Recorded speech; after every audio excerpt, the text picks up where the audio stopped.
Alright, get cozy and settle in, because tonight I want to tell you a little story. Well, it's actually not that little. It's a pretty legendary tale from ancient Greek mythology, one that you've probably heard a bit of before. You know the saying, don't fly too close to the sun? Yeah, this is that story, the myth of Daedalus and Icarus. Now, don't worry, I'm not just gonna lecture you with a dry old myth like some textbook or something. Nah, I'm gonna walk you through it like we're just hanging out. Maybe sitting by a campfire or relaxing on the couch, and I'm telling you this epic, and at times pretty weird, adventure that I really enjoy. It's the sleepy story of Icarus and Daedalus, and trust me, it's got everything. A genius inventor, a manable monster in a maze, a daring escape plan, and a lesson about why maybe you should listen to your dad or at least read the instruction manual before you take off on homemade wings. But I'm getting ahead of myself. Let me start at the beginning because like many good tales, this one doesn't begin with the flying part. It begins with a brilliant guy named Daedalus, who was basically the most famous inventor and craftsman in all of ancient Greece. Think of him as the Einstein or Tony Stark of his day. If something needed to be designed, built, or engineered, Daedalus was your man. In fact, the Greeks told stories that Daedalus sculpted statues so lifelike they had to be chained down to stop them from wandering off. I know, that sounds ridiculous, but hey, that's mythology for you. Make a statue too realistic, and apparently it might just get up and walk away. So yeah, Daedalus was a big deal. He was respected and admired in his home city of Athens for his skill. But our man Daedalus had one pretty big character flaw: pride. He was very proud of his achievements. So proud that he absolutely hated the idea of anyone else outdoing him. And unfortunately for him, someone was about to do just that, someone very close by. Specifically, his own nephew. Hey Race, what happened? Daedalus had a sister, and she had a son, Daedalus's nephew, who in some stories is named Talos, and in others Perdix. Mythology likes to give multiple names, but it'll stick with Talos. Daedalus's sister sent young Talos to learn from his uncle Daedalus, to be apprenticed in the craft of inventing and building. Great idea, right? Talos gets to learn from the best, and Daedalus gets a bright student to mentor. What could go wrong? First, things were fine. Talos was a quick learner, really quick. In fact, the kid was a prodigy. He started coming up with ideas and inventions of his own that even Daedalus hadn't thought of. One story says that as a boy, Talos was walking on the seashore and picked up the spine of a fish. He examined the fish's bony backbone, all those little notches, and it inspired him to carve a piece of iron with similar notches. In doing so, Talos invented the saw, the kind of saw you use to cut wood. Can you imagine? They'd never seen a saw before, and this kid whips one up by studying a fish skeleton. That alone would put you in the Inventor's Hall of Fame of that era. And Talos didn't stop there. He also took a pair of metal rods, hinged them together at one end, and created the first compass, not the kind that points north, but the drawing tool compasses for making circles. Basically, an early drafting compass. Talos is knocking innovation after innovation out of the park while Daedalus is teaching him. If Daedalus was the Tony Stark of Greece, Talos is starting to look like young Tony Stark Jr. now. You'd think Daedalus might feel proud. Like, my teaching helped this kid become great. But nope. Daedalus's pride twisted into envy. Instead of celebrating his nephew's talent, Daedalus grew resentful and fearful. He thought, if this kid keeps this up, he's gonna overshadow me completely. People will say he's the real genius, not me. His ego just could not handle it. The situation kept escalating. Every new thing Talos invented was like a blow to Daedalus's self-esteem. And then Daedalus snapped. One day, he took Talos up to the top of the Acropolis in Athens. That's the big rocky hill where the Parthenon is, the central high point of the city. Maybe they were up there to work on something or to get a nice view. But while standing near the edge, Daedalus, in a moment of crazed jealousy, pushed his nephew off the Acropolis. Yep, Daedalus attempted to murder his own teenage apprentice because he couldn't stand being outshone. One moment they're standing there, the next, shove, and young Talos is tumbling through open air. It's a shocking, dark turn. 1 second Daedalus is this brilliant mentor figure, the next he's basically Scar from The Lion King going long live the king, and sending a family member to their doom. Not exactly a proud moment for Daedalus. Now, as Talos is plummeting, I imagine both of them had a moment of oh no, what have I done? But luck, or rather a goddess, intervened. In Greek myths, it's not uncommon for the gods to step in at dramatic moments, and this time Athena, the goddess of wisdom and craft, who probably had her eye on this genius kid, swoops in metaphorically. She transforms Talos as he falls, turning him into a bird before he can hit the ground. Instead of a splat, poof, Talos sprouts feathers and flies away to safety. He becomes a partridge, to be exact, the kind of bird. Athena basically saved Talos' life by giving him a new life as a bird. The funny thing is, according to the myth, the partridge, in Greek called perdix, is a bird that doesn't fly high or make lofty nests. It stays low to the ground. And the story goes that it does that because it remembers once being a boy who fell from a great height. A little mythological explanation for the bird's behavior. So Talos lives on, but as a bird, not exactly able to continue his amazing inventions, unless he's the first bird to invent tweeting. Okay, sorry, bad joke. For Daedalus, though, this godly save doesn't erase the crime.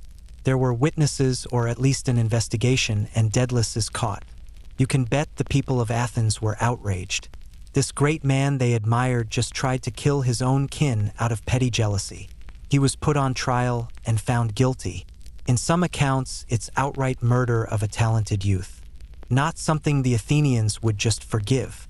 So Daedalus is banished from Athens. Either he was officially exiled as punishment, or he fled before they could carry out a harsher sentence, like execution. Either way, he could no longer stay in Athens. The city that had been his home was now hostile territory. Overnight, he went from hometown hero to persona non grata. Imagine the scandal. Famous inventor throws nephew off cliff. It was the trial of the century in mythological Athens. With no home and a tarnished reputation in Greece, Daedalus had to find somewhere far away to start over. And where do you go when one king or city-state turns against you? You find another king who might take you in. Daedalus remembered that over the sea to the south, there was a powerful kingdom on the island of Crete, ruled by King Minos.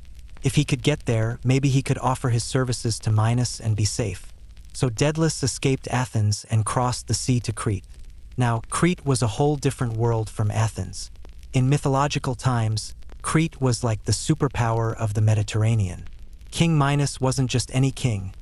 He was said to be a son of Zeus, the king of the gods, and a mortal woman, Europa. So Minos had a bit of divine pedigree. He had a mighty navy and controlled the waters. Historically, the Minoan civilization, named after this King Minos by modern archaeologists, was indeed a big deal. They had huge palaces, impressive technology for the time, and they really did have a thing for bulls in their art and religion. Bulls were a sacred symbol in Crete. You'll see how that bull obsession fits into our story in a moment. Minos, being powerful and wealthy, would love to have a genius inventor at his court. So when Daedalus arrives in Crete, likely telling a somewhat edited version of his story, "Oh, I had a disagreement in Athens, so I left. By the way, I can make really cool stuff. Want to hire me?" Minos welcomes him with open arms. Daedalus becomes the official royal inventor and architect for King Minos. For a while, life is good again for Daedalus. He's building wonderful things for Minos. He probably built Minos a stunning palace or cool war machines, who knows. In the meantime, Daedalus also starts a family in Crete. He has a son named Icarus. The mother of Icarus, according to some sources, was a woman named Naucrate, a servant or slave girl in Minos's household whom Daedalus took as a wife or companion. We don't know much about her, but we know that little Icarus grew up at the Cretan court, with his dad being the famous Daedalus. I like to think Daedalus tried to be a good dad, maybe even teaching Icarus some of his crafting skills, making toys for him, that sort of thing. But as the story goes on, you'll see Daedalus sometimes get so caught up in his work and later in survival that parenting might have been a challenge. So picture this. Daedalus is settled on Crete, with young Icarus by his side, working for King Minos. What could possibly go wrong now? Well, something does, and it's one of the weirdest, wildest episodes in Greek mythology. It involves King Minos's wife, Queen Pasiphae, and a bull. Yes, another bull in this story, but not just any bull. It all starts with a promise King Minos made to the god Poseidon. See, Minos wanted to prove he was the rightful king of Crete back when he took power. so he prayed to Poseidon to send a magnificent bull from the sea as a sign. Poseidon, god of the sea and of earthquakes and horses, busy god, indeed sent a miraculous snow-white bull emerging from the waves. It was gorgeous, and it was supposed to be a gift that Minos would then sacrifice back to Poseidon as a show of honor and thanks. Minos received this bull and went, "Wow, this creature is amazing. It's so perfect. Maybe I should keep it," which is definitely not what he was supposed to do. Instead of sacrificing the divine bull as promised, Minos slyly swapped it out. Legend says he sacrificed a different, ordinary bull and kept the special white one alive, figuring Poseidon wouldn't notice. Spoiler, Poseidon noticed. The gods, as a rule, do not like being cheated or having their gifts misused. Poseidon decided to punish Minos in a very creative and cruel way. Rather than harm Minos directly, Poseidon afflicted Minos's wife, Pasiphae, with a bizarre curse. He caused her to feel an overwhelming, unnatural lust for that white bull. Basically, he made the queen fall madly in love or lust with a bull. This is where we all collectively go, wait, what? Yes, Greek mythology can get very R-rated at times. The queen was cursed to desire this bull, as if it were the most handsome man she'd ever seen. She was really bad off, like she had it bad for this animal and could not shake it, no matter how horrified she was at herself. Pasiphae tried to satisfy this curse-driven desire in, let's say, the normal way at first, approaching the bull out in the royal pastures, maybe trying to, flirt with a bull. It didn't work. The bull, being an actual bull, wasn't interested in human romance. And the queen's desire only grew more desperate. In her twisted predicament, Pasiphae thought of Daedalus. Who better to solve an impossible problem than the greatest inventor around? So she approaches Daedalus privately and confides in him, which must have been the most awkward conversation ever. She essentially says, "I need you to use your creative genius to help me. Get together with that bull." Imagine being Daedalus right then. The Queen of Crete is asking you to assist in committing bestiality because a god cursed her with bull lust. If I were Daedalus, I'd be checking the room for hidden cameras like, am I being pranked? Is this some kind of test? But Pasiphae is deadly serious. She's under a god's curse, and her sanity is probably fraying because of it. Daedalus probably stammered, "Your Majesty, this is highly unorthodox." He would know it's morally and just logically wrong, but also, she's the queen. Saying no, that's insane, could get him in huge trouble. Queens and kings are not known for reacting well to being refused, especially in their moments of desperation. And on top of that, Daedalus might have felt a twinge of sympathy. After all, it wasn't really Pasiphae's fault she felt this way. It was the punishment of Poseidon. So Daedalus, against his better judgment, agrees to help the queen. He puts on his inventor hat and thinks, how do I even make this happen? The solution he comes up with is as infamous as it is disturbing. He builds a hollow wooden cow. What? Let me explain. Daedalus constructs a life-size wooden frame in the shape of a cow, a kind of cow costume, if you will. He covers it with real cowhide, so it looks, smells, and feels like a real cow on the outside. It's even placed on wheels so it can be moved around. Essentially, Daedalus made a super realistic cow hollow dummy. The idea is for Pasiphae to hide inside this fake cow and roll it into the field where the white bull grazes. The bull will see and smell what appears to be a new cow on the block, and with any luck, this is such a weird thing to talk about, but here we are. The bull will attempt to mate with it with Pasiphae concealed inside. This is exactly what happens. Pasiphae climbs in, the fake cow is positioned out in the meadow, and the holy bull, fooled by the decoy, approaches and, well, does what bulls do when they meet a receptive cow. Poseidon's curse is fulfilled in the most bizarre manner possible. Pasiphae's urge is satisfied, I assume. The myths don't go into that detail, thankfully. And presumably the bull is like, okay, that was a thing, and goes back to chewing grass none the wiser. I really wonder what was going through Daedalus's head at this point. I can't believe I actually did that. I built a wooden cow so the queen could. Oh boy. He probably wanted to scrub his brain with soap after that commission. This certainly wasn't going to be a highlight in his career portfolio. But at least the crisis seemed over, right?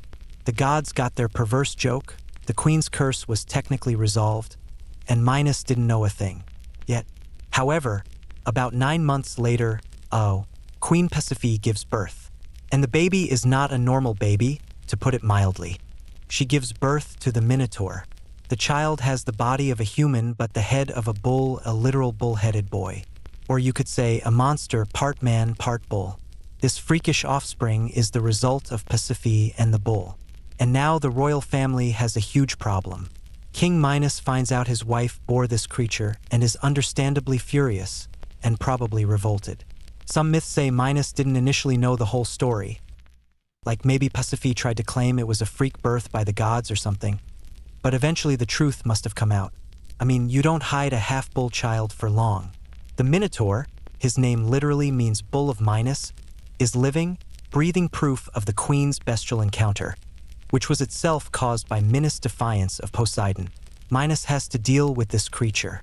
Killing it might have been one option, but for whatever reason, maybe Pasiphae begged him not to harm it because despite everything it's her child, or maybe Minos thought it could be useful somehow.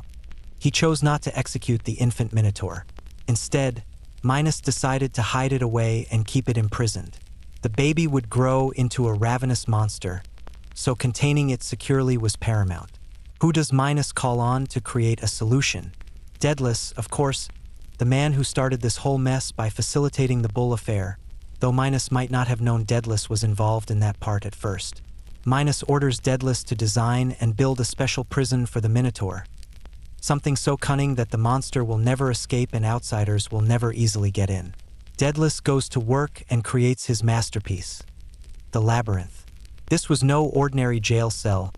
The Labyrinth was an enormous maze, a sprawling complex of corridors and chambers that twisted and turned back on themselves in a bewildering way. Think of an elaborate dungeon or maze puzzle multiplied by 10. Passages went on and on forever, splitting and rejoining, leading to dead ends or looping back around. According to some stories, it was so complicated that Daedalus himself almost couldn't find his way out after constructing it. It was the ultimate cage because once you were in, you were lost. Even if the door was technically open, you'd wander until you starved or the monster got you. So into this diabolical maze went the Minotaur. They locked it up at the center, in the dark. They probably tossed in food to it now and then, food meaning unfortunate victims. We'll get to that in a second. Pasiphae's bizarre baby was tucked away where it couldn't be a daily embarrassment to the king. You might think that's the end of that chapter, monster hidden, reputation saved. But Minos had an extra use for the labyrinth and the monster. See, around this time Crete got into a war with Athens. Yes, Athens again enters the story. Ironically, the city Daedalus had fled. The war started because Minos' son, the prince of Crete named Androgeus, was killed in Athens. Some say the Athenians murdered him out of jealousy, or he died in a dangerous competition they sent him to. Enraged, King Minos waged war on Athens and utterly defeated them. As punishment, Minos imposed a gruesome tribute on the Athenians. Every few years, traditionally every 9 years, Athens had to send 7 young men and 7 young women to Crete. These 14 youths would be thrown into the labyrinth as sacrifices to feed the Minotaur. Essentially, Minos turned the Minotaur into a tool of terror and revenge. You killed my son? Fine, I'll kill your sons and daughters, slowly and horrifically using my monster. So the labyrinth became not just a prison for the Minotaur, but a death trap for Minos' enemies. And guess who built it? Daedalus. I can't imagine he felt particularly great about that, but he really didn't have a say. He was under Minos' command. Maybe Daedalus rationalized it, this is the king's will, and I must obey. Or maybe he was too deep in royal favor and fear to object. Now the legend of the labyrinth and the Minotaur spread across the Aegean. Eventually, a hero from Athens stepped up to end this horror. This was Theseus, Prince of Athens. Theseus volunteered to be one of the youths sent in the next batch of tributes, with the secret plan of killing the Minotaur and freeing Athens from this cycle of terror. Theseus arrives on Crete with the other Athenian youths, pretending to be just another victim. But he has confidence and a heroic aura about him. This catches the eye of Princess Ariadne, King Minos' daughter. Ariadne sees the handsome Theseus and falls in love at first sight. She decides she's going to help him, because she cannot bear the thought of him being killed by her half-brother, the Minotaur. Ariadne approaches Daedalus, or perhaps directly helps Theseus. There are variations, but Daedalus is often credited with giving her the idea. She asks Daedalus, "Is there any way to navigate your labyrinth and come out alive?" Daedalus, who likely had some guilt about the whole man-eating maze situation, reveals a trick. Take a ball of thread into the maze. Tie one end at the entrance, then unwind it as you go in. That way, after you accomplish what you need to, i.e., kill the beast, you can follow your thread back out. Simple but brilliant, low-tech problem solving for a high-tech, for the time problem. Ariadne gives Theseus a ball of red thread. Some versions say Daedalus provided it. Others that it was her idea inspired by him. Either way, it's Daedalus's knowledge at work. Theseus enters the labyrinth with the thread tied by the door. He finds his way to the center, where he indeed encounters the Minotaur. After a fierce battle in the darkness, Theseus slays the Minotaur with a sword. Accounts differ if he had a sword hidden or Ariadne gave him one, but he definitely didn't fight it empty-handed. The beast is killed, ending its gruesome feeding forever. Theseus then follows the thread back out, leading the other Athenian captives with him. They manage to escape the labyrinth quietly.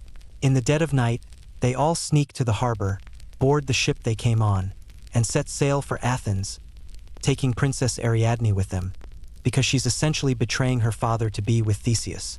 That whole romance does not end well. By the way, Theseus ends up abandoning Ariadne on an island on the way home, which is a pretty scummy move, but that's another myth for another time.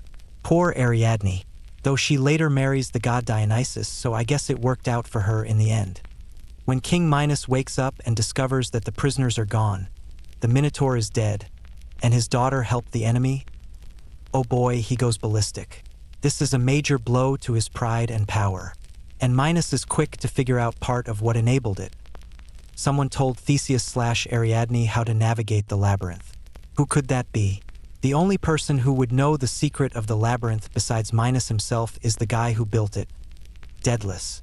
Now, maybe Ariadne had let slip to her sister or someone that she got help from Daedalus, or maybe Minos just deduced it logically. Either way, Minos's trust in Daedalus is shattered, if he didn't already suspect him from the whole bull incident. If Minos knew about Daedalus's role in that, this is strike two.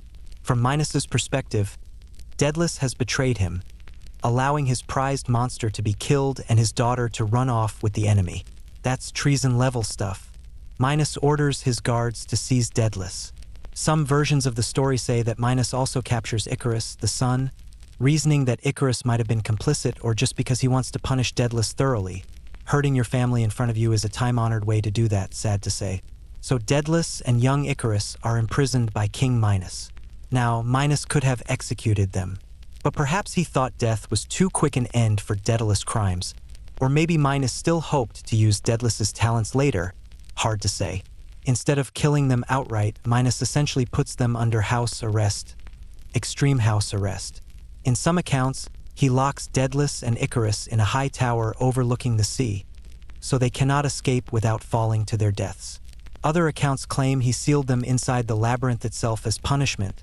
That would be poetic justice. You helped my enemies get out? Fine. Now you'll never get out. But being stuck in a maze with a dead Minotaur carcass and no exit sounds like a slow, awful way to die, and the story ahead needs them alive for a bit. So I prefer the tower version. Daedalus and Icarus are stuck at the top of a tall tower on Crete, essentially prisoners with guards at the only staircase or door. Minos also made sure that even if they somehow got out of the tower, they weren't getting off the island. He controlled the ships. Every vessel leaving Crete was searched. By royal decree, no boat was allowed to take Daedalus away under pain of death. Crete is an island, so Daedalus can't exactly walk out of there. It's a maximum security situation, short of throwing them in an actual dungeon, though a tower is basically a fancy dungeon with a view. So there they are, Daedalus and Icarus, trapped high above the sea, looking longingly at the world beyond. I imagine each day, Daedalus stepping out onto the balcony, if there was one, or peering through the bars of a window, gazing at the open sky and the distant outline of other islands on the horizon. He's a clever man. He's certainly racking his brain for a way out of this. But how? Minos has blocked every escape route. Except, as Daedalus famously realizes, the route he cannot block: the sky. Legend says Daedalus had a light bulb moment, or rather an oil lamp moment, since light bulbs were a bit far off. Watching the birds fly freely above the waves, Daedalus thinks minus rules land and sea, but not the air. We could escape through the sky. Sounds impossible, but remember who we're dealing with. Daedalus is the ultimate problem solver, the man who built a maze no one could solve. Surely he can solve this one: how to make humans fly. So Daedalus begins to hatch an escape plan right there in their prison. If they can't walk out and can't sail out, they will fly out. He shares this plan with Icarus, who, being a young teen, probably goes, "Wait, really? We're gonna fly? Like birds? Cool." Icarus likely thinks this is a game or a grand adventure. Daedalus knows it's deadly serious, but he's also inspired now. He has something to work on, a glimmer of hope. They have to do this in secret, of course. The guards likely check on them or bring food, but perhaps not too closely. Maybe they assume there's no way out and Daedalus is just a sad old man now. But in the quiet solitude of their imprisonment, Daedalus starts gathering materials for his bold plan.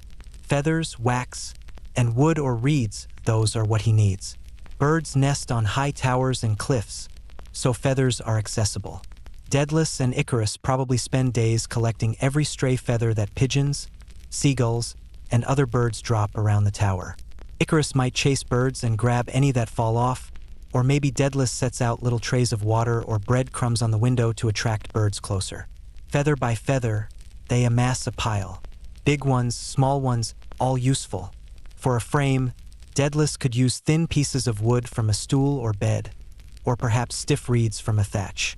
It's not detailed in the myth, but let's say he found some materials to shape into a light frame for the wings. Maybe there were some spare slats, or he carefully pulled apart a wooden shelf, something like that. And for an adhesive, he uses beeswax. Perhaps the tower had candles. Most likely, they had some light source given to them, which would be wax candles. Or maybe there was a beehive under the roof and Daedalus risked a few stings to scrape some honeycomb. Either way, wax is crucial because when you heat it, it melts. When it cools, it solidifies, perfect for molding things together gently. Now, I always imagine this as a montage. By day, Daedalus quietly crafts while Icarus helps, or more often, plays around. There's an account that Icarus was sort of playing with the feathers, laughing as they tickled his face, or using the wax to stick feathers to his arms like he was pretending to be a bird. He's a kid. He doesn't fully comprehend the engineering or the mortal stakes here. To him, it's a fantastical project his dad is doing, and it's exciting. Daedalus, however, is painstakingly careful. He arranges feathers from smallest to largest so that they overlap in a natural feather shape, basically recreating the asymmetrical shape of a bird's wing, which is shorter at one end and fans out at the other. He uses the wax to glue the feathers in place on the frame, and threads, likely unraveled from their clothes or bed linens, to tie and secure them for extra strength. Bit by bit, 2 sets of wings take form, one sized for an adult, one for a youth. He likely worked in the early mornings or late nights, whenever the guards weren't around or looking, maybe hiding the half-finished wings under a bed or behind some stone blocks when someone came by. One can imagine Icarus nearly blowing their cover a couple times by excitedly talking about it within earshot of a guard, and Daedalus having to shush him. "Not so loud, son." At last, after who knows how long days, weeks, myth isn't clear on the timeline. The wings are ready.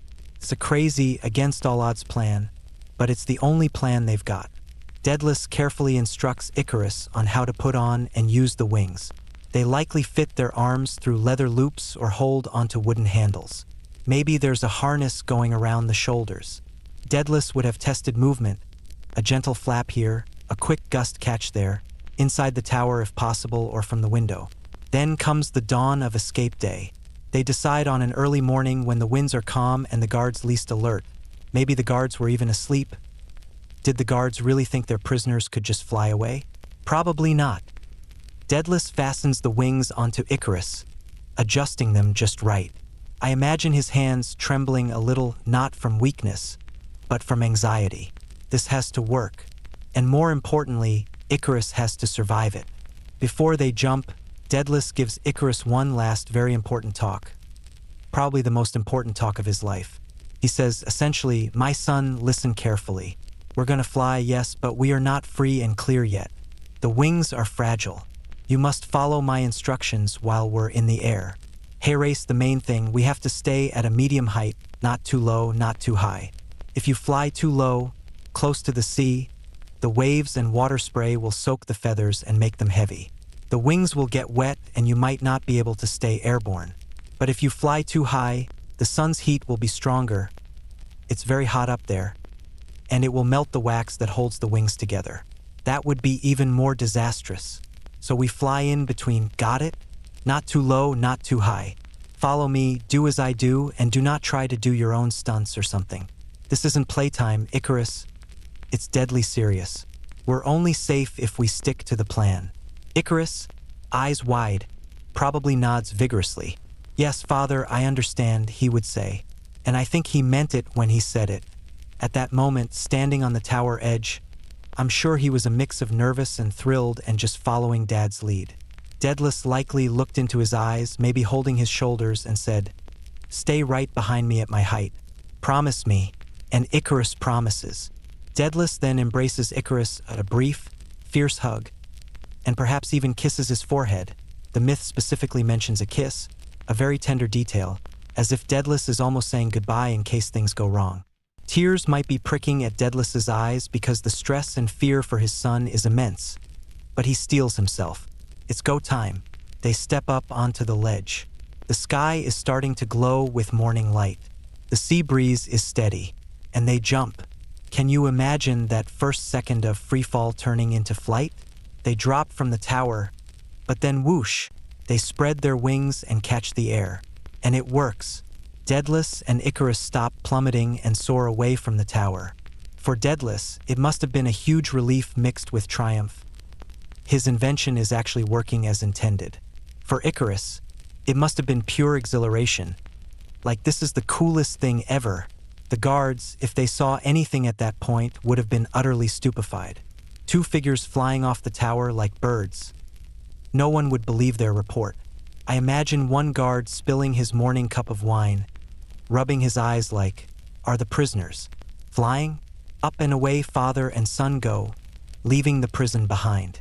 They head over the island, likely climbing to a moderate altitude so that they can clear any obstacles like hills or trees. People in the palace or on the streets might have glanced up, seeing something strange in the sky. Some probably thought they were seeing gods or spirits. Two human forms with wings glinting in the sunrise? That's not on the normal spectrum of things. Icarus at one point shouted gleefully, which made a farmer look up from his plow in a field, and a fisherman out at sea saw their silhouettes and reportedly thought maybe Apollo or Hermes was flying overhead. Daedalus kept the course steady. They needed to put distance between themselves and Crete as quickly as possible. The direction was likely northward or westward, aiming for the nearest safe land, perhaps the islands of the Aegean, then eventually to the Greek mainland or Italy. The myths differ on exactly where they intended to land first, but Sicily was Daedalus's ultimate goal since he ends up there later. So initially, everything is going well. Daedalus is in the lead, with Icarus just a little behind and below him, matching his path. They pass the coastline of Crete.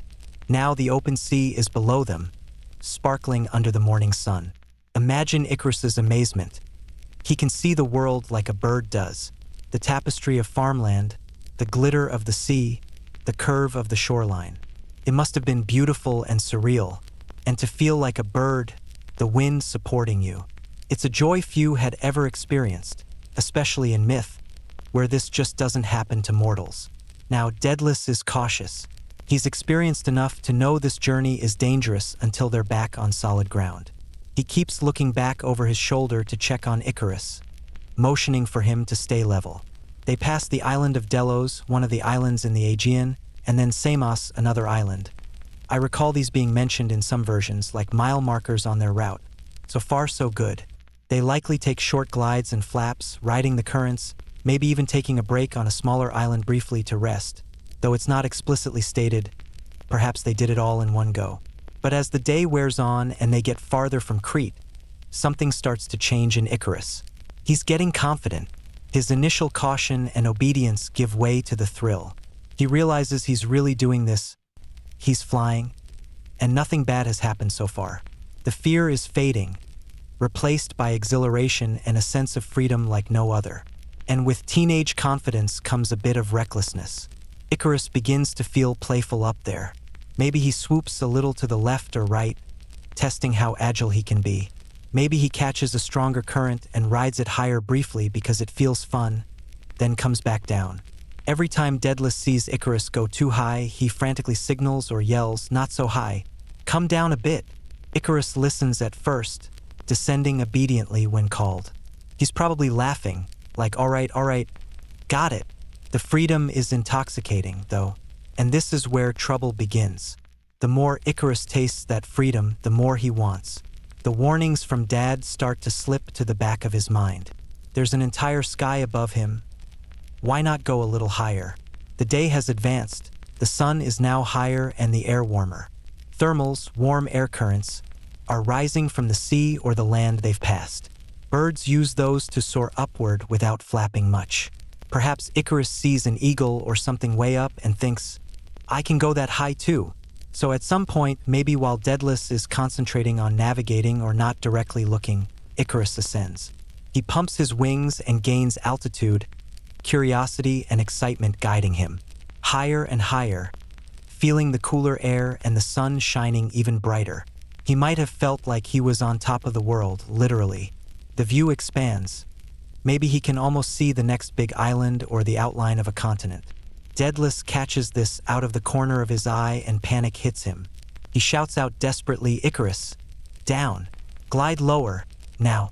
Perhaps due to the distance and wind, Icarus doesn't fully hear, or, in his youthful bravado, he might shout back, "I'm okay, father, nothing's happening," and continues for a few moments more, enjoying this ecstatic feeling. But physics and the gods catch up with him. Up at that higher altitude, the sun's rays are stronger and the temperature is higher. The wax binding Icarus's wings, that carefully prepared but relatively low melting point beeswax, is starting to soften. At first, maybe a feather or two comes loose, fluttering away. Icarus probably notices that and goes, "Lost a feather, no big deal." But then another comes out and another. The wax is turning to goo. Before Icarus fully realizes the danger, chunks of his wing structure begin to fail. Feathers slide off in groups. The larger framework might still be intact, but without the majority of the feathers, it's no longer enough to support him. Icarus flaps, but where he once felt lift, he now feels air slipping through bare gaps. He stops rising. For a terrifying second, Icarus hangs in the air with his wings coming apart in his hands.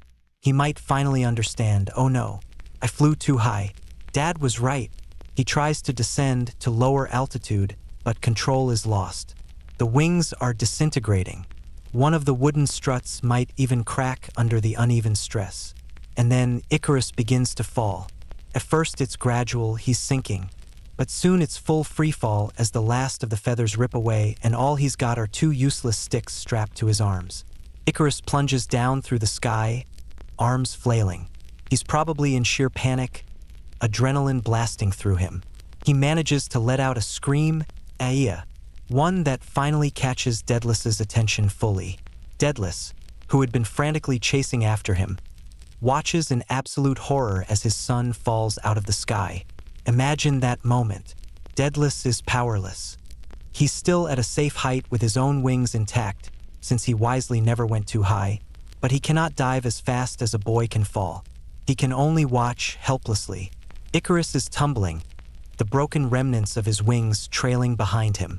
Icarus probably cries out, "Father, help," as he plummets, a cry that pierces Daedalus's heart. Daedalus dives as steeply as he dares, trying anything to catch up. But it's hopeless, the distance is too great, and a human in free fall just drops like a stone. Daedalus shouts his name desperately, "Icarus, Icarus," but there is nothing he or anyone can do. In a matter of moments, Icarus, the boy who flew, meets the ocean below with a devastating impact. He hits the water and disappears beneath the waves, far off the shore of a nearby island. Daedalus is heartbroken and horrified, but he has to try to rescue him. He angles his wings and glides down to the sea where Icarus fell. He's scanning the water, praying to see his son resurface, maybe hoping Icarus has somehow survived or is floating on some wreckage of the wings. All he sees initially are feathers, a sad cluster of wax-smeared feathers floating on the surface of the sea. There's no sign of Icarus.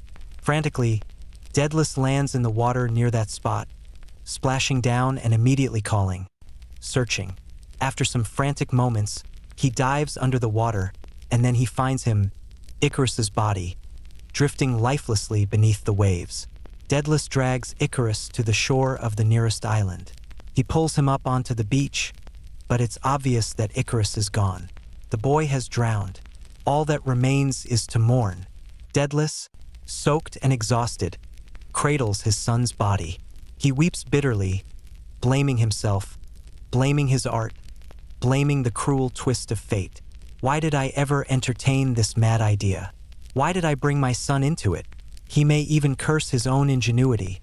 According to the myth, Daedalus cried out that art, craftsmanship, had destroyed his family. The very thing that made him great led to this tragedy. On that lonely shore, Daedalus finds a place to bury Icarus. With trembling hands, he digs a grave in the sand or soft earth. Gently, he lays Icarus to rest, covering him with the earth. As a final tribute, Daedalus names the island there Icaria, after his son.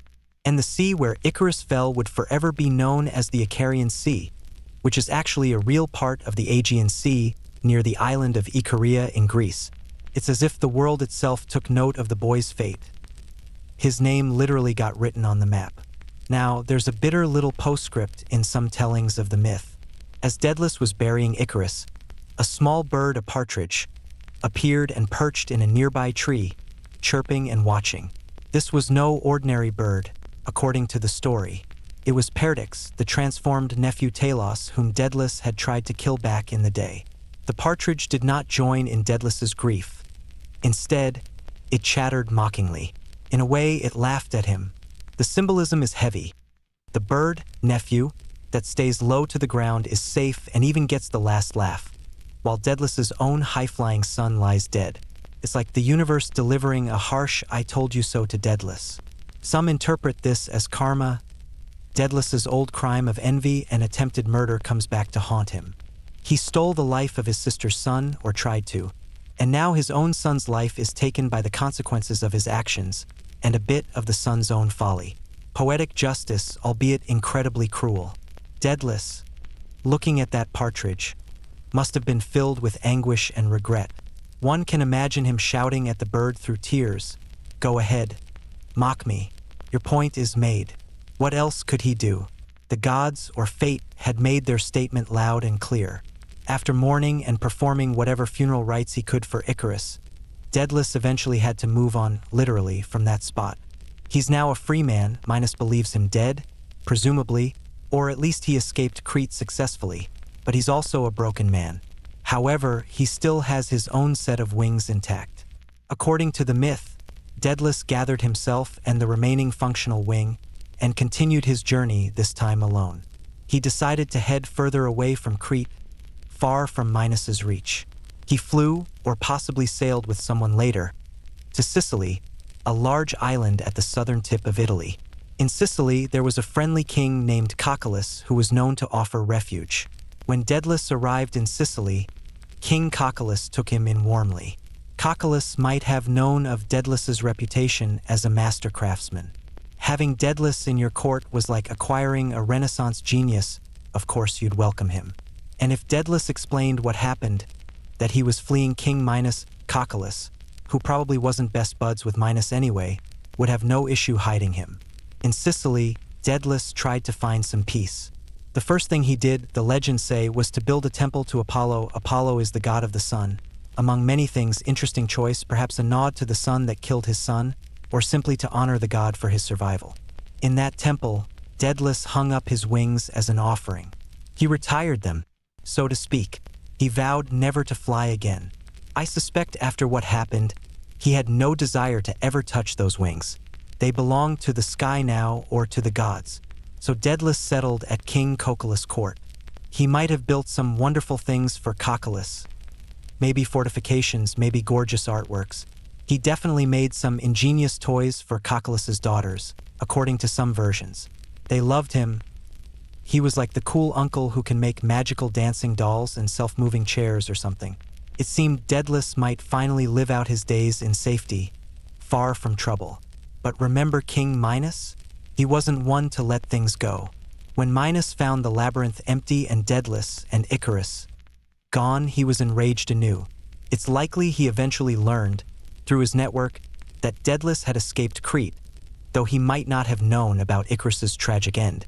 Minos wanted revenge on Daedalus for the humiliation and troubles he caused. So Minos set out on a quest to get Daedalus back, or kill him, more likely. He traveled from island to island, city to city, searching. But he had a clever strategy to identify Daedalus's whereabouts. He carried with him a peculiar challenge, a spiral seashell and a promise of a reward to whoever could thread a string through its coiled interior from one end to the other. This was a puzzle no ordinary person could solve. But Minos knew one mind that could, Daedalus. It was the kind of trick Daedalus was famous for. So by offering a huge reward for solving the shell riddle, Minos was basically smoking out Daedalus. If word got around and Daedalus heard about it, he might not resist solving it.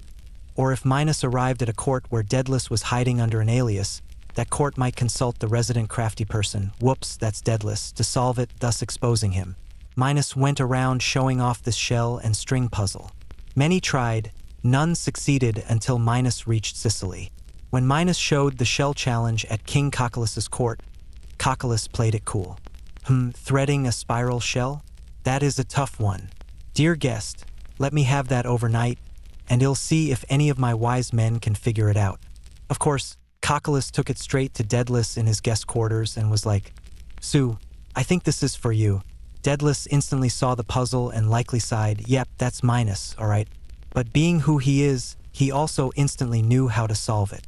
Daedalus tied the thread to an ant, dabbed a drop of honey at the far end of the shell, and let the ant crawl through the spiral tunnels, dragging the thread behind it towards the honey. The ant emerged out the small end of the shell, thread in tow, puzzle solved, easy peasy for Daedalus. King Coccolus presented the threaded shell to King Minos the next day. The moment Minos saw that string neatly running through the spirals, he knew the only person capable of that trick was Daedalus. Aha! Found him at last. Minos immediately demanded Coccolus' hand over Daedalus. You have something that belongs to me, my prisoner, Daedalus. Surrender him or it means war. Now Coccolus was in a pickle. He was hosting Minos as a guest. Ancient hospitality is a sacred duty. But Minos was now threatening him and basically asking him to betray another guest, Daedalus, who had sought asylum. Not to mention, Coccolus had grown fond of Daedalus, and his daughters adored the inventor. Handing Daedalus over would mean his death. So Coccolus hatched a plan. He said to Minos, of course, you shall have him. But you've had a long journey, King Minos. Please refresh yourself first. Stay for dinner. Enjoy our hospitality one more night. At least take a bath and relax. And tomorrow I will personally ensure Daedalus is delivered to you. Minos, perhaps smug that he'd won, agreed to this. A bath did sound nice after all that island hopping. So the servants heated water for a grand bath in Coccolus's palace. Minos climbed in to soak. Now, depending on the version, what happens next is either an accident or a hit job. But given the context, it was definitely a hit job.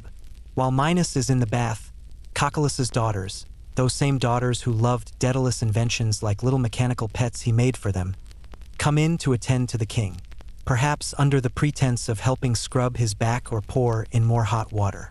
And then they murder him. The classic take is that they pour boiling water over King Minos, scalding him to death. Another version suggests Daedalus rigged the plumbing to overheat the bathwater as a trap. Either way, one moment Minos is lounging in a nice warm bath, the next he's being boiled alive. Not a pleasant way to go, but Minos had it coming in the context of the story. He was about to kill their beloved Daedalus, after all. So King Minos meets his end in a bathtub in a foreign land, thus wiping out the last threat to Daedalus's life. Daedalus, now finally truly free, thanked King Coccolus and his family for protecting him. He would live out the rest of his days in peace. There are a few accounts of what happened to Daedalus later. Some say he eventually left Sicily and went to Sardinia to build more wonderful things. Others that he stayed and died in Sicily as an old man. One odd tale says he ended up in a place called Colchis, far away, at the eastern end of the Black Sea, or that he hid the rest of his life from any vengeful relatives of Minos. But none of those are nearly as well known or important as the central myth we've covered. So, that's essentially the narrative of Daedalus and Icarus and all the build-up that led to that fateful flight. It's quite a saga, spanning multiple locations and moral lessons. Now that we've gone through it, let's take a moment to reflect on what this story means or what lessons people have drawn from it over the centuries. First off, the most famous takeaway: don't fly too close to the sun. Icarus's name has become synonymous with the idea of youthful hubris, overestimating your abilities, not heeding warnings, and as a result, meeting a disastrous end. How many times have you read a news story or seen a movie where someone ambitious overreaches and someone says they got too close to the sun? That's straight from this myth. It's a timeless cautionary tale about the dangers of overconfidence and disobedience. Icarus had explicit instructions, and he ignored them because he felt invincible up there. Something a lot of teenagers, and let's face it, adults too, can relate to in more mundane ways. We push limits. Sometimes we go too far and then splat. Maybe not literally into the sea, but metaphorically we crash. Think of a businessman who got too greedy and lost everything, or an athlete who doped to get better and got caught and disgraced. People might say that person flew too close to the sun. However, there's a subtler lesson in Daedalus' initial instructions that often gets overlooked: the idea of balance, or the golden mean. Remember, Daedalus didn't just say don't fly too high. He also said don't fly too low. In other words, avoid the extremes. The Greeks really valued that idea: nothing in excess, everything in moderation. So the full lesson is fly the middle course. Too high is dangerous, but so is too low. There's wisdom in knowing your limits and staying within a safe range, neither cowardly nor reckless. Now, let's look at Daedalus himself. One could interpret the whole tragedy as a consequence of his actions as much as Icarus. If Daedalus hadn't been so prideful back in Athens, if he hadn't killed Talos, he never would have ended up in Crete, involved in all those messy affairs. And in Crete, if he hadn't enabled Pasiphae with that crazy cow device, the Minotaur wouldn't have been born, though that was Poseidon's fault ultimately, but Daedalus did play a part. If the Minotaur wasn't there, he wouldn't have had to build the Labyrinth. If not for the Labyrinth, Theseus wouldn't need the clue, and Daedalus wouldn't have angered Minos and been imprisoned, and so on. A chain of events, many of which link back to Daedalus's own earlier flaws, particularly pride and envy. The myth almost gives Daedalus a sort of cosmic comeuppance for that initial sin of attempting to murder Talos. The mocking partridge at Icarus's grave really drives that home. Daedalus took someone out of the sky, figuratively, by trying to kill his rising star nephew. So the gods took Daedalus's son out of the sky literally. It's a bit poetic, albeit harsh. So another lesson: your actions have consequences, and sometimes those consequences are unpredictable and tragic, even much later in life. Also, there's a theme of human limitation versus aspiration. Daedalus is a symbol of human ingenuity. He achieved flight centuries, millennia, before humanity actually did. But in the mythic context, that was perhaps seen as overstepping bounds. Humans weren't meant to fly. That was the domain of gods and birds. By taking to the air, Daedalus and Icarus sort of thumbed their noses at the natural order, and Icarus paid the price for that hubris. It's like a warning: mortals, don't try to play gods. Prometheus stealing fire and getting punished by Zeus is a similar vibe. Humans doing godlike things often suffer in myths. And yet, there's also something heroic and admirable about Daedalus's achievement. I mean, he did escape. He did manage to fly. The cost was tragic, but the deed itself, human flight, wouldn't be seen as entirely negative, especially to a modern viewpoint. Today, we might look at Daedalus and Icarus as more than just a warning. It's also an inspiring story of innovation and risk. Without people willing to fly beyond boundaries, we'd never progress. The myth acknowledges the cost of progress, though in a very dramatic fashion. This dual nature of the story has made it a rich source for artists and writers. That painting I mentioned by Bruegel, Landscape with the Fall of Icarus, shows a plowman plowing his field, a shepherd tending his flock, a ship sailing by, all while Icarus drowns in the corner of the canvas. The world didn't stop for Icarus's fall. Life went on. That's another poignant perspective. Personal tragedy versus the indifferent world. People sometimes interpret that as no one even noticed poor Icarus. In other words, our grand ventures and downfalls might not matter to anyone except ourselves and those close to us. It's a humbling thought. In literature, the Icarus theme pops up everywhere. Poets talk about flying too high and falling. It's an instantly recognizable metaphor. There's even a modern term, the Icarus syndrome or Icarus complex, describing people who get dangerously overambitious. On a fun note, there's a classic Nintendo video game series called Kid Icarus. The hero, Pit, has wings and can fly, with some magical help. They obviously borrowed the name Icarus to reflect the flying aspect, though Pit, the character, is not actually Icarus from the myth, and he thankfully doesn't have a wax-wing mishap. His wings are a gift from the gods that let him fly without melting. Still, the reference shows how ingrained this myth is in our culture. Slap wings on a hero and the name Icarus comes to mind.